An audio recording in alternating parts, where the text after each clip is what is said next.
दिल्ली के शादरा इलाके में आधी रात को फायरिंग की घटना से सनसनी मच गई। बदमाशों ने रंगदारी के लिए फायरिंग की।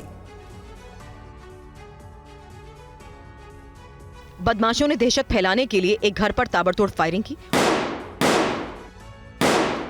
और फायरिंग के बाद बदमाशों ने पर्ची भी फेंकी। पर्ची में कुख्यात गैंगस्टर हाशिम बाबा और 1 साल से मर्डर में वांटेड चल रहा उसका गुर्गा सचिन उर्फ गोलू के नाम से 30 लाख रुपए की डिमांड की गई। डिमांड पूरी ना होने पर अंजाम भुगतने की धमकी मिली। घटना का सीसीटीवी सामने आया, जिसमें 3 नकाबपोश बदमाश गली में आते दिखे। 2 ने हेलमेट पहन रखा था, जबकि तीसरे ने मुंह पर रुमाल बांधा था। रुमाल बांधे बदमाश ने फोन का कैमरा ऑन किया। इसके बाद दोनों बदमाशों ने एक गोली चलाई। दोनों बदमाशों ने घर में ताबड़तोड़ फायरिंग की। फायरिंग के बाद एक बदमाश ने जेब से पर्ची निकालकर गेट पर फेंक दी। इसके बाद तीनों बदमाश वहां से फरार हो गए। शिकायत के बाद पुलिस पूरे मामले की जांच में जुटी है। हरियाणा के फरीदाबाद में एक बाइक सवार शख्स ने लाइब्रेरी से घर लौट रही छात्रा को गोली मार दी। बाइक सवार शख्स गोली मारने के बाद मौके से फरार हो गया। घायल छात्रा अस्पताल में भर्ती है।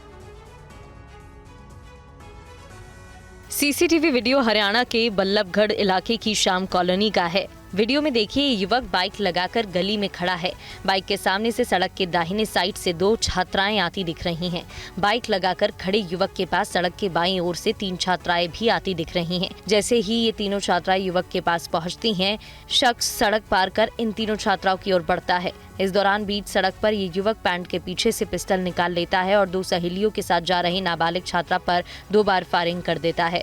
छात्रा खुद को बचाने की भी कोशिश करती है, लेकिन गोली उसके कंधे में लगती है। छात्रा रोते हुए चिल्लाती है। इस बीच फायरिंग कर ये शख्स तेजी से अपनी बाइक के करीब आता है और बैग कंधे में डालकर फरार हो जाता है। छात्रा के साथ जा रही उसकी 2 सहेलियों में से एक पीछे भागती दिख रही है, जबकि दूसरी सहेली कुछ दूर आगे खड़ी दिखती है। जिस छात्रा को गोली लगी उसे बचाने के लिए कोई नहीं आता। पुलिस सीसीटीवी फुटेज के आधार पर अभियुक्त की तलाश कर रही है। घायल नाबालिग छात्रा का कहना है कि फायरिंग करने वाला शख्स काफी दिनों से उसका पीछा कर परेशान कर रहा था। हरियाणा से खबर है। हरियाणा के सोनीपत में क्रिकेट कोच की सरेआम हत्या से हड़कंप मचा हुआ है। क्रिकेट कोच रामकरण की हत्या क्यों हुई, देखिए इस रिपोर्ट में। ये तस्वीर सोनीपत के क्रिकेट कोच रामकरण की है, जो अब इस दुनिया में नहीं है। सोनीपत के गन्नौर में सरकारी अस्पताल के पास कुछ लोगों ने रामकरण को गोली मार दी। फायरिंग के बाद बदमाश मौके से फरार हो गए। गोली लगने के बाद रामकरण जमीन पर गिर गए। घायल रामकरण को अस्पताल ले जाया गया, जहां इलाज के दौरान उनकी मौत हो गई। इस हत्याकांड के बाद मौके पर पुलिस के आला अधिकारी पहुंचे। कहा जा रहा है पुरानी रंजिश की वजह से इस वारदात को अंजाम दिया गया। रामकरण के परिवार का कहना है कि हत्या सुनील लंबू और उसके साथियों ने मिलकर की है। सुनील लंबू भी नगर पालिका का पूर्व कार्यवाहक अध्यक्ष रह चुका है। रामकरण की बहू वार्ड 12 से नगर पालिका पार्षद है और नगर पालिका के अध्यक्ष के चुनाव को लेकर ही दोनों गुटों में तनाव चल रहा था।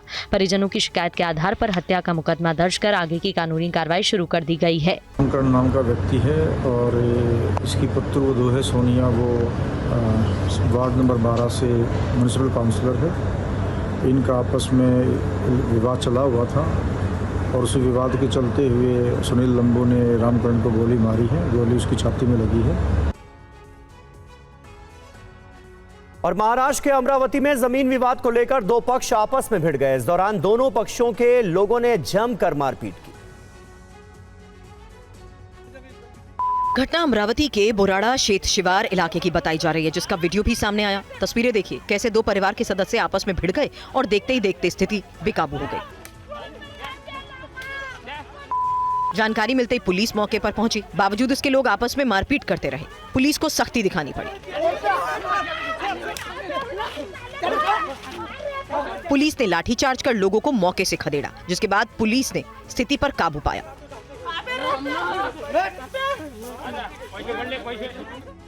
पुलिस की तरफ से दोनों पक्षों के खिलाफ एफआईआर दर्ज की गई है। मामले की जांच की जा रही है। शुरुआती जांच में पता चला कि दोनों पक्षों के बीच जमीन को लेकर विवाद चल रहा है। विवाद की वजह से ही आज दोनों पक्ष आमने सामने आ गए। पहले बहसबाजी हुई और देखते ही देखते मारपीट शुरू हो गई। साथ ही ये भी पता चला कि दोनों पक्षों के बीच पहले भी इस तरह की घटना हो चुकी है।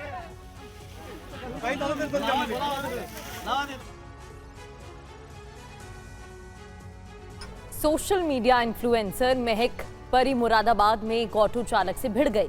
काफी देर तक हाईवे पर हंगामा होता रहा। क्या है मामला, रिपोर्ट देखिए।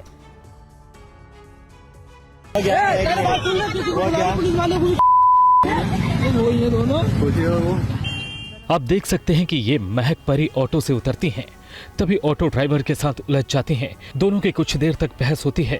विवाद के बाद महक ऑटो रिक्शा वाले को धक्का देकर ऑटो से अपना सामान निकालती है। आसपास मौजूद लोग इस हंगामे का वीडियो बनाने लगते हैं। इसी बीच ऑटो ड्राइवर हंगामे का वीडियो नहीं बनाने के लिए कहने लगता है। तभी महक परी पीछे से आती है और ऑटो वाले पर हमला कर देते हैं, जिसके बाद ऑटो ड्राइवर नाराज हो जाता है, गाली गलौज करने लगता है। ऑटो चालक भागता है। उसके बाद भी ये महक और परी पीछा करती रहती हैं।